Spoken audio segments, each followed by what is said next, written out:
ఏం బాగాలేదు. బాగాలేదు. ఏం రావట్లేదా? అసలు సూపర్ సిక్స్లో భాగంగా 3 గ్యాస్ బండ్లు ఉచితంగా ఆర్టీసీ 15,000 ప్రతి తల్లికి, నీకు 15 నీ 15 అన్నారు ఏ కదా. అవి కూడా లేవుగా, 15,000 లేవు. అమ్మ అది గ్యాస్ లేదు, రైతులది లేదు. ఏముంది, సంవత్సరం దాటిందిగా, 11 నెలలు అవుతుంది. ఏది మరి ఒక పథకం కూడా లేదు. అంటే మద్యం ఇస్తా అన్నారుగా, మందు మందు మందు మందు మందు అది ఇచ్చిందిలే, అంతలాక్కన గుల్ల చేస్తండి ఇచ్చి.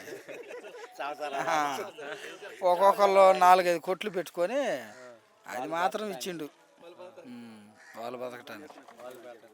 ఇదేది మరి వీళ్ళు బతకటానికి ఏం లేదుగా, ప్రజలకి ఏం లేదు. రైతుల పరిస్థితి ఎలా ఉందంట, గిట్టుబాటు ధరలు ఎలా ఉంది? ఏడున్నాయి గిట్టుబడతారు పాపం, వాళ్ళు అల్లాడిపోతుంటే. ఏమున్నాయి, మిరగాయలు మిక్సీ అంటే 8,000 9,000 అంటున్నాయి, కందులు 4-5,000 అంటున్నాయి. ఏమున్నాయి ఇంకా. ఒకప్పుడు ఎలా ఉండేది రైతులకి? జగన్ ప్రభుత్వంలో బాగుంది. 22,000 అమ్మినాయి, అందరికీ అన్ని పథకాలు అందినాయి, ప్రతి ఒక్కటి అందినాయి.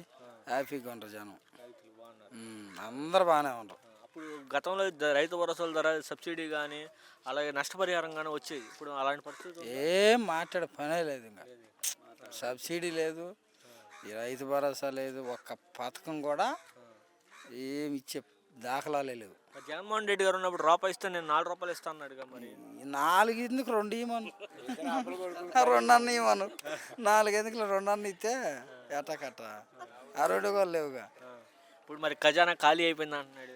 ఆయనకి చెవులో చెప్పాలంటే ఏం చెప్పాము, చెవులో